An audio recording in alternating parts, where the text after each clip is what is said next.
Hi students, welcome to Shiva tutorials. ఈరోజు మనం discuss చేసే టాపిక్ ఏంటంటే security concerns in cloud computing.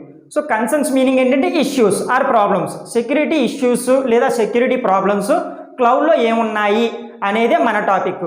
అసలు ఫస్ట్ ఆఫ్ ఆల్ ఏంటంటే మనకి నెంబర్ ఆఫ్ బెనిఫిట్స్ అనేవి ఉన్నాయి. మనకి క్లౌడ్ కంప్యూటింగ్లో చాలా బెనిఫిట్స్ ఉన్నాయి. సో ఆ బెనిఫిట్స్ వల్ల మనకి ఏంటంటే 70% బిజినెస్ అనేది, అంటే ప్రపంచం మొత్తంలో కూడా 70% బిజినెస్ అనేది మనకి క్లౌడ్ని బేస్ చేసుకొని జరుగుతూ ఉంటుంది. బట్ ఇక్కడ ఏంటంటే కొన్ని ఇష్యూస్ ఉండటం వల్ల 70% ఉన్నాయి. అదే కనుక ఆ ఇష్యూస్ అనేది తగ్గితే 90% బిజినెస్ అనేవి క్లౌడ్ని బేస్ చేసుకొని ఇంప్లిమెంటేషన్ అనేది చేసుకుంటారు. సో ఇప్పుడు చూద్దాం. చూడండి, టాపిక్ ఏంటంటే according to cloud security alliance. So ఇక్కడ ఏంటంటే చూడండి, ఇక్కడ సిఎస్ఏ అంటారు దాన్ని. సిఎస్ఏ ప్రకారం over 70% of world businesses now operate at least in part on the cloud. So ఇక్కడ ఏం చెప్తున్నారంటే 70% ఆఫ్ బిజినెస్లు అనేవి ఒక పార్ట్గా అయినా ఉన్నాయి. ఓకేనా. నెక్స్ట్ చూడండి, విత్ బెనిఫిట్స్. చాలా బెనిఫిట్స్ అనేవి ఉన్నాయి అసలు క్లౌడ్లో. ఆ బెనిఫిట్స్ ఏమేంటి అంటే లైక్ లోయర్ ఫిక్స్డ్ కాస్ట్ అనేది చాలా తక్కువ, హయ్యర్ ఫ్లెక్సిబిలిటీ అనేది చాలా ఎక్కువ, ఆటోమేటిక్ సాఫ్ట్వేర్ అప్డేట్స్, ఆటోమేటిక్గా సాఫ్ట్వేర్ అనే అప్డేట్స్ అనేది జరుగుతుంది. నెక్స్ట్ అదేవిధంగా ఇంక్రీజ్డ్ కొలాబరేషన్ కూడా చాలా ఇంక్రీజ్ అవుతుంది. ఇంకా చూడండి, and freedom to work from anywhere. ఒక ఫ్రీడమ్ అనేది ఉంది. ఏంటి ఆ ఫ్రీడమ్? ఎక్కడి నుంచైనా మనం వర్క్ చేసుకోవచ్చు. ఇవన్నీ బెనిఫిట్స్. ఈ బెనిఫిట్స్ అన్నీ ఉన్నప్పటికీ మనకేంటంటే 70% is not a big surprise. 70% మాత్రమే ఉంది. అది పెద్ద సర్ప్రైజ్ అయితే కాదు.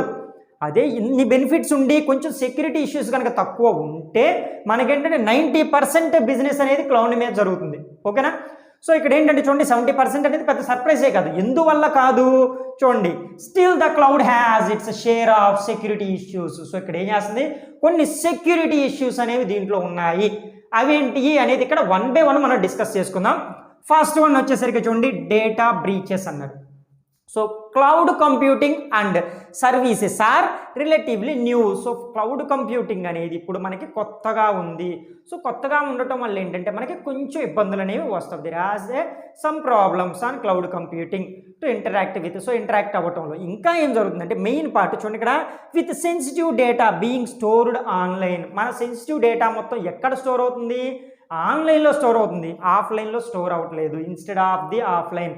సో అందువల్ల డేటా అనేది కొంచెం మిస్ మ్యాచ్ అవుతుంది. ఐ మీన్ కొంచెం ఏంటంటే యూజ్ అనేది తగ్గుతుంది. అంటే ఎక్కువ మంది మనకేంటంటే అటాకర్స్ అనేవాళ్ళు, హ్యాకర్స్ అనేవాళ్ళు అటాక్ చేసేసి డేటాని తీసుకుంటున్నారు. ఓకేనా. నెక్స్ట్ అదేవిధంగా చూడండి, హైజాకింగ్ ఆఫ్ ఏ అకౌంట్స్ అనే వాటిని హైజాక్ చేస్తున్నారు.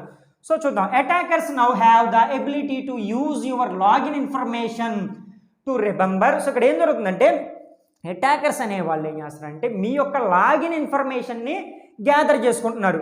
సో గ్యాదర్ చేసుకొని ఏం చేస్తారు, దాన్ని మాడిఫై చేయటం అవ్వచ్చు, లేదా లోపలికి వెళ్ళి మీ డేటాని డిలీట్ చేయటం అవ్వచ్చు, లేదా మీ డేటాని వేరే కంపెనీకి అమ్మటం అవ్వచ్చు. ఇలాంటివన్నీ చేస్తున్నారు అటాకర్స్ అనేవాళ్ళు. ఓకేనా, హైజాకర్స్. సో ఇక్కడ చూడండి, కేస్ సెన్సిటివ్ ఇన్ఫర్మేషన్ ఉంటుంది కదా, వాటన్నింటినీ డేటా స్టోర్డ్ ఆన్ ద క్లౌడ్లో ఉన్న డేటా మొత్తాన్ని కూడా ఏం చేస్తున్నారంటే additionally attackers can manipulate the information. Manipulate అనేది చేస్తున్నారంట. సో హైజాకర్స్ అనేవాళ్ళు అకౌంట్ని హైజాక్ చేసేసి మన లాగిన్ ఐడిని తీసుకొని ఏం చేస్తున్నారు, డేటాని మాడిఫై చేసేస్తున్నారు.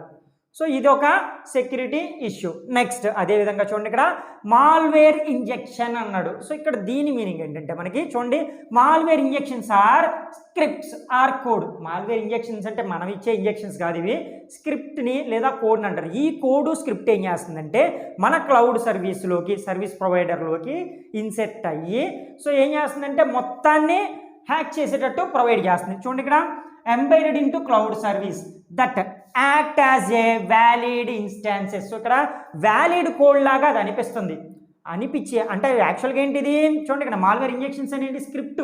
ఈ స్క్రిప్ట్ కాస్త ఏంటంటే వాస్తవానికి ఫేక్ ఐడీలు, ఇవి ఫేక్ కోడ్లు. ఇవేం చేస్తున్నాయి, కరెక్ట్ కోడ్ లాగా అనిపిస్తున్నాయి ఎవరికి, క్లౌడ్ సర్వీస్కి. అలా అనిపించేసి run as a SaaS, SaaS. ఇది ఆల్రెడీ ప్రీవియస్ క్లాస్లో మనం డిస్కస్ చేసుకున్నాం, దాంట్లోకి వెళ్తుందంట. చూడండి, run as a SaaS to cloud servers once an injection is execute. ఒక్కసారి కనుక ఇంజెక్షన్ అనేది ఎగ్జిక్యూషన్ అయితే, అంటే ఇక్కడ ఈ స్క్రిప్ట్ అనేది కనుక ఈ క్లౌడ్లోకి వస్తే ఏం జరుగుతుందంటే the cloud being operations then attackers easily get your data. Attackers అనేవాళ్ళు ఈజీగా మీ డేటాని గెట్ చేస్తారు, ఐ మీన్ తెచ్చుకుంటారు, తీసుకొని హ్యాక్ చేస్తారు. ఓకేనా. నెక్స్ట్ అదేవిధంగా డేటా అనేది లాస్ అవుతుంది. ఎలా లాస్ అవుతుందో చూద్దాం. చూడండి, data on cloud services can be last through చూడండి హైజాకర్స్, న్యాచురల్ డిజాస్టర్స్. సో ఇది ఆల్రెడీ మనం ప్రీవియస్ క్లాస్లో డిస్కస్ చేసుకున్నాం. న్యాచురల్ డిజాస్టర్స్తో కూడా మనకి క్లౌడ్లో ఉన్న డేటా అనేది కొంచెం హ్యాక్ అవుతుంది. అంటే హైజాకర్స్ వల్ల అవ్వచ్చు, న్యాచురల్ డిజాస్టర్స్ వల్ల అవ్వచ్చు, హ్యాక్ అవుతుంది. అయితే ఇక్కడ ఏంటంటే మనకి మ్యాక్సిమం అక్కడ బ్యాకప్ పెట్టుకోవచ్చు, కానీ కొన్ని సందర్భాల్లో బ్యాకప్ అనేది పాసిబిలిటీగా ఉండదు. ఓకేనా? సో అదేంటంటే చూడండి, ఇక్కడ it cannot contain recovery plan. ఇక్కడ ఏంటంటే రికవరీ ప్లాన్ అనేది అసలు ఉండట్లేదు. అయితే అసలు ఉండదని కాదు, ఉంటుంది, బట్ ఏంటంటే కొన్ని సిచ్యువేషన్స్లో అది వర్క్ అవ్వదు. సో అలాంటి సిచ్యువేషన్స్లో మన డేటా మొత్తం లాస్ అయిపోతుంది, అంటే బ్యాకప్ పెట్టుకోలేకుండా జరుగుతుంది. సో ఇంకా మనకి ఏమేమి ఉన్నాయో చూద్దాం. చూడండి, ఇన్సఫిషియంట్ డిలిజెన్సీ, ఇది కూడా ఒక చూడండి డ్రాబ్యాకే, ఐ మీన్ సెక్యూరిటీ కన్సర్నే. నెక్స్ట్ అదేవిధంగా denial of service attacks.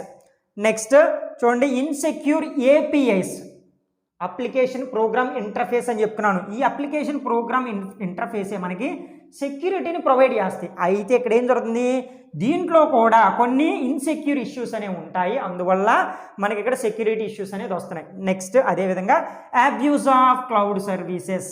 So ఇవి కాకుండా ఇంకా మనకి చాలా సెక్యూరిటీ ఇష్యూస్ అనేవి ఉన్నాయి. సో దాని మీద ఫర్దర్ క్లాసుల్లో ఇంకా క్లారిఫికేషన్ అనేది ఇద్దాం. ఇది ఓవరాల్గా security concerns in a cloud computing అనే టాపిక్.